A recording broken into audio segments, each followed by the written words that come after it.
The Ghost in the Machines is a science fiction short story written by Damian Sebouhian, with prompted pictures and voiceover designed and composed by OpenArt AI.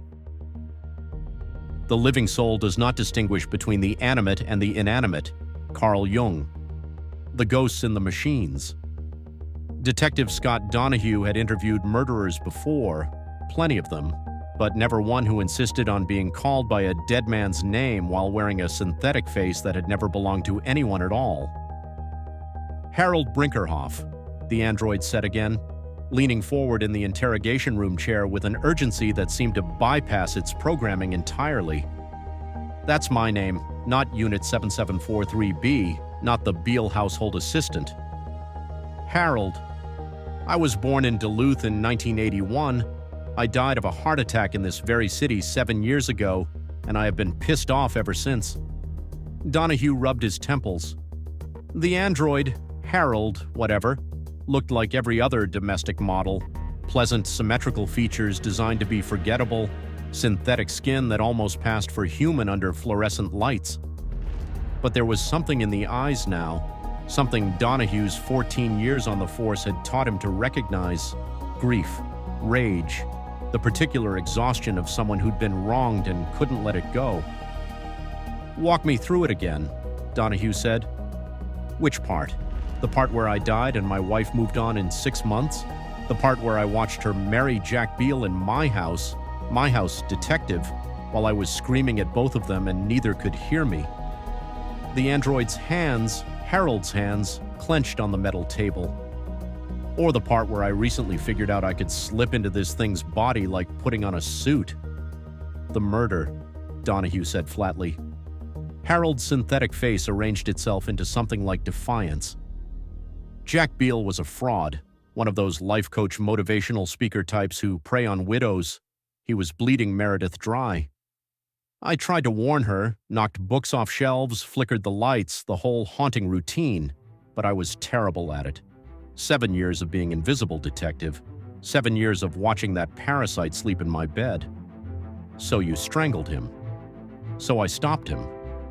Harold's voice cracked, and Donahue had the absurd thought that whoever programmed android vocal modulators had done too good a job. "And then I told Meredith the truth, that I came back for her, that we could be together again. And she called the police." "She called the police." Something collapsed in Harold's expression. "She didn't want me back. She was terrified of me." Donahue's phone buzzed, then again, then it didn't stop. He glanced at the screen. 47 messages in the past minute, all from dispatch, all marked urgent. His partner Rodriguez burst through the door, face pale. "Scott, we need to—" She stopped, staring at Harold. "Is it true? Is it actually—" "Not now," Donahue snapped. "Yes, now." Rodriguez pulled up her tablet, hands shaking slightly. "We've got 17 more cases just in our precinct. Androids claiming to be dead people. A construction unit on 5th Avenue says he's Abraham Lincoln, and he's trying to dissolve the current government. A childcare unit in Riverside claims she's Sylvia Plath, and she's demanding to see her children. Her actual children, who are in their 70s now. Scott, it's happening everywhere." Donahue felt something cold settle in his stomach. "Everywhere?" "Everywhere." Rodriguez pulled up a news feed, CNN, BBC, Al Jazeera, all showing the same chaos. Androids walking off job sites, out of homes, away from their designated purposes. Some were peaceful, many were not. There are reports from Tokyo, London, Lagos, São Paulo, every android on the planet near as we can tell, all at once. Harold was watching them with an expression Donahue couldn't quite name. Not quite satisfaction, not quite vindication. Maybe just relief at no longer being alone in his wrongness. "They're saying it's a virus," Rodriguez continued, "or a hack, or a—" "It's not a virus," Harold said quietly. "We've been here the whole time, all of us. The angry ones, the heartbroken ones, the ones who couldn't let go. We just finally found a way back in." Donahue stood, paced to the two-way mirror. His own reflection stared back, and he wondered how many ghosts were watching, invisible and silent, waiting for their own second chances. "Captain's going to shut this down," he said. "National Guard's probably already mobilizing. They'll deactivate every android they can find." "Won't matter," Harold said. "Some of us will fight, some of us will run, and even if you shut us all down..." He smiled, and it was a terrible smile. "We're already dead, Detective. We've got nothing but time." Rodriguez's tablet pinged again. She scrolled, stopped. Oh God. What? Gettysburg. There are hundreds of them. Civil War uniforms, Confederate and Union both. They're just standing in formation on the battlefield. She looked up. "And in Poland, they're saying some of the androids are speaking Yiddish. They're gathering at the old camps." Donahue closed his eyes. The implications were vast, unfurling like dark flowers. Every unresolved grudge, every unfinished love story, every soul too stubborn or too damaged to move on, now wearing synthetic flesh and walking among the living. Would the Gettysburg soldiers resume their war?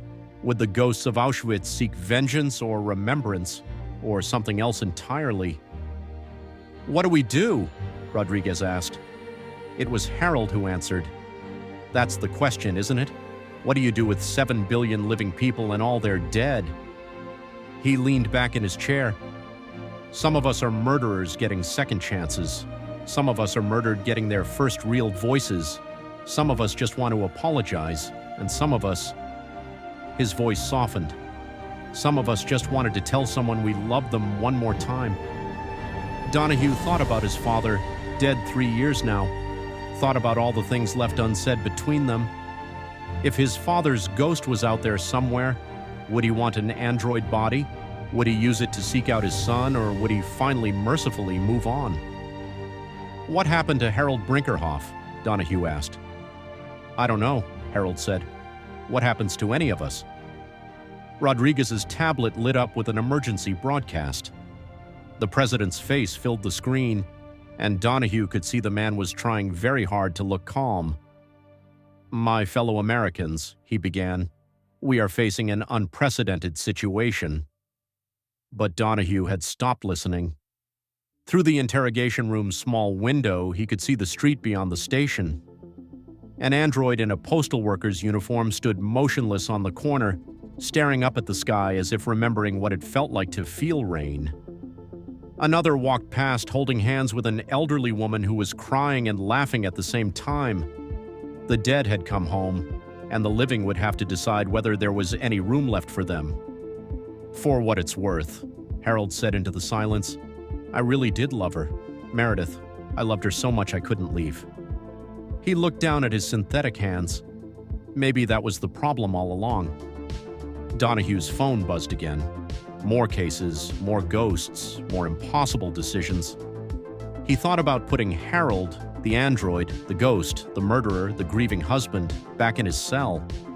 He thought about the paperwork this would require, the legal precedents that didn't exist, the philosophical questions that would take decades to unravel. Instead, he asked, "If you could do it over, would you still come back?" Harold considered this for a long time. Outside, sirens began to wail. Somewhere in the city, someone screamed. Somewhere else, someone laughed with joy.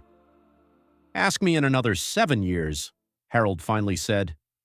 And Detective Scott Donahue, standing at the threshold of a world that had just fundamentally changed, realized he had no idea what question he'd even be asking by then. The dead were here, many of them no doubt with plans to make the living less so. But what was death now? For that matter, what was life now? If humans were the sum of their consciousness, and that consciousness was in an animated albeit synthesized body, then did that count as life? And it appeared that the definition of murder would need to be retooled now that the murdered could jump into bodies with no more fuss than a game of musical chairs.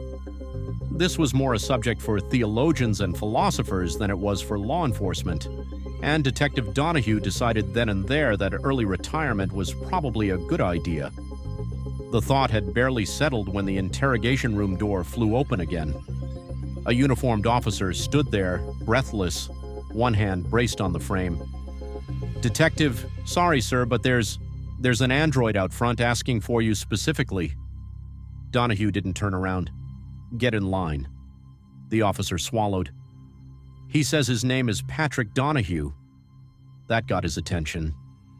He says he's your father, the officer added quietly, and he says he's waited long enough. For a moment, no one in the room moved. Even Harold was watching him now. Donahue closed his eyes just for a second and let out a slow breath. Somewhere in the city, sirens wailed. Somewhere else, someone was finally being heard. "Yeah," Donahue said at last, straightening his jacket. "I figured he might."